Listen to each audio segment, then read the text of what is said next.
Salamat, Jerry. Franz.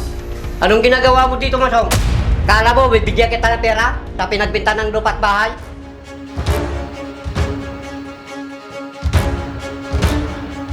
Lumabas ka nga! Wala kang makukuha sa pinagbentahan. Ni kahit pisong duling, wala ang ibibigay sa'yo si Papa.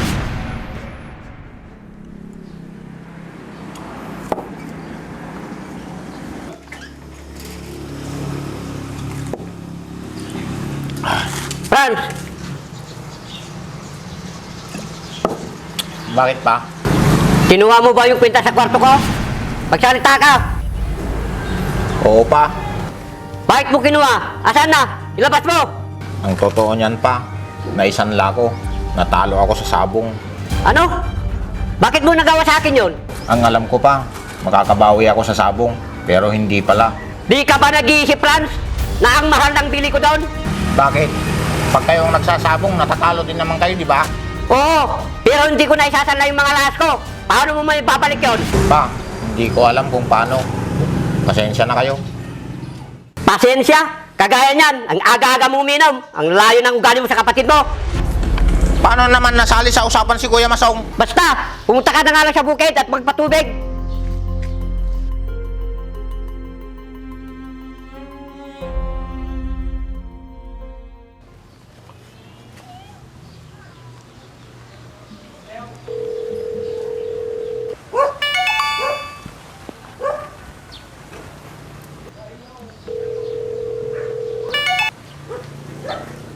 Hello, pre. Hello, pre. Sinanla pala sa akin ni Franz yung mga alas niya. Ganun ba, pre? Magkano naman niya sinanla? 35,000, pre.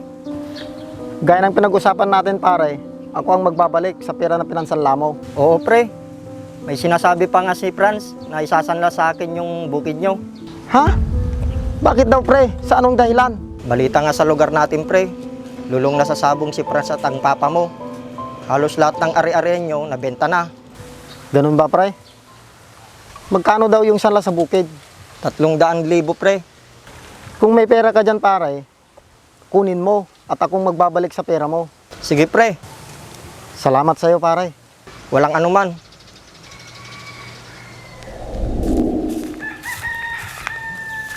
Si Franz to,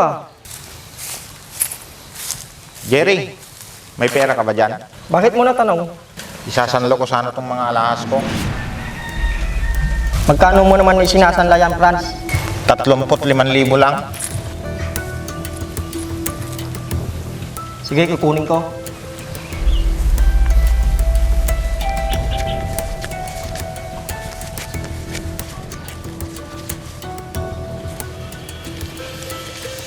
Siya nga pala, Franz. Kailan mo kukunin tong mga alahas mo? Kapag may pera na ako, kung hindi ko maibalik hanggang katapusan, sa'yo na yan.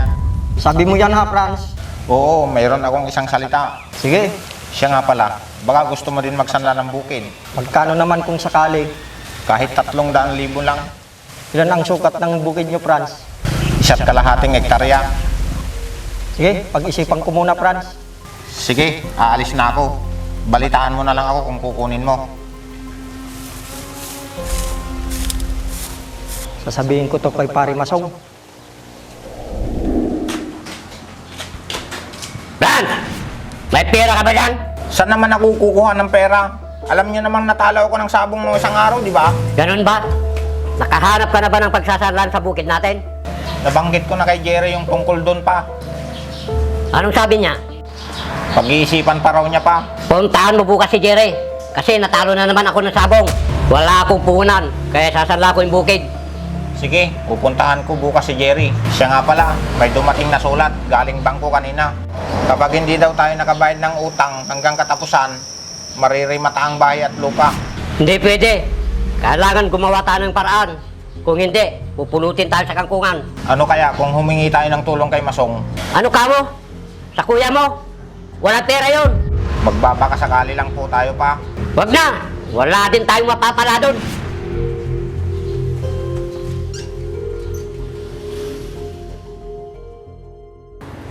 Pare, kumusta na sila, Papa? Pre, sinasanlan nila sa akin yung bukid nyo. Gaya ng pinag-usapan natin, pare, ikaw yung harap sa kanila at ako ang magsasanla. Sige pre, walang problema sa akin. Basta ikaw. Bakit parang malungkot ka? Naalala ko lang kasi kung paano nila ako tratuhin. Kalimutan mo na yun, tapos na yun. Oo, pre. Buti na lang sinama mo ko sa trabaho mo. Baka hanggang ngayon, kinawawa pa rin nila ako. Patawarin mo na sila pare. Matagal ko na silang napatawad, pre. Basta, wag mong sasabihin na akong kukuha sa bukid ni Papa. Sige pre. Ito pala, pre, yung pansanla sa bukid. Sige pre, alis na ako. Sige, pre, mag-iingat ka.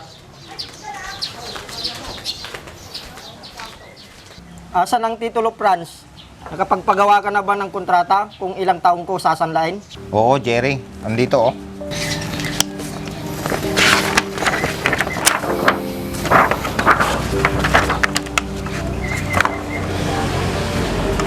Okay na to. Ako na lang pala hindi nakakapirma. Oo, ikaw na lang. O sige, kukunin ko na yung pera.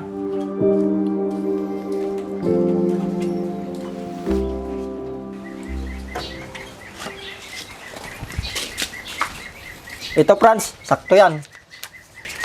Siya nga pala, baka gusto mo din bilhin yung bahay at lupa namin. Bakit? Binibenta nyo ba? Oo, Jerry. Kasi malapit na marimata sa bangko. Magkano naman? 1.6M, Jerry.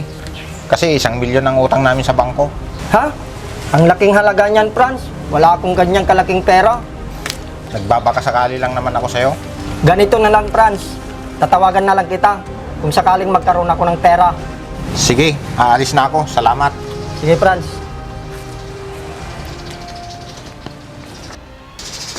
Kailangan malaman ni Pare Masong to sa lalong madaling panahon.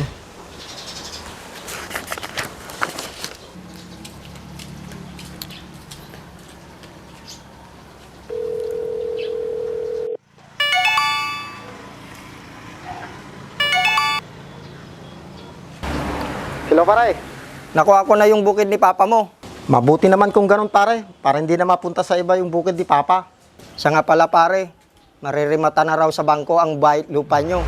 Ha? Magkano naman yung utang nila, pare? 1 milyon daw, pre. Pero binebenta ng 1.6 milyon. Wala akong ganong kalaking pera, pare. Ano kaya kung humiram ka muna sa bus natin? Pahihiramin naman kaya ako ng ganong kalaking pera ng bus natin? Subukan mo lang. Total, malakas ka naman sa kanya. Sige, pare. Susubukan ko. Sige, pare.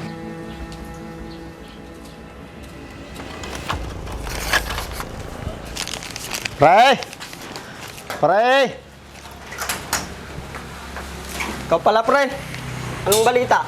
Siya nga pala, nakahiram na ako ng pera sa bus natin. Mabuti naman kung ganun. Ano, tara na? Hindi ako pwedeng magpakita sa kanila, pre. Saka na lang. Ano?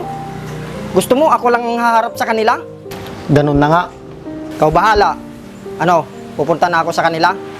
Ayos lang ba sa'yo, pare? Oo naman, pre. Basta ikaw. Ito pala yung pera, pare. Sige, pre. Muna na ako. Mag-iingat ka. Sige, pre.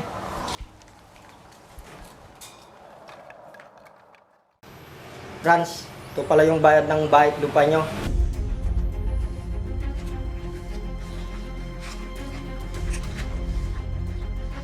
Salamat, Jerry. Ah, Franz. Anong ginagawa mo dito, Masong? Kala mo, bibigyan kita ng pera sa pinagbinta ng lupa't bahay?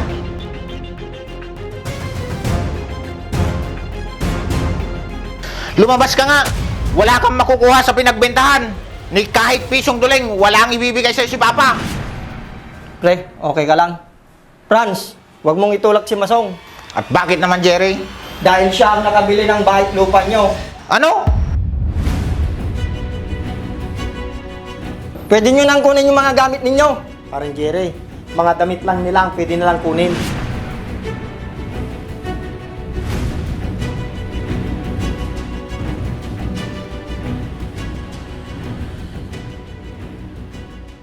Siya nga pala, siya din yung sumanla ng bukid at mga alas ninyo.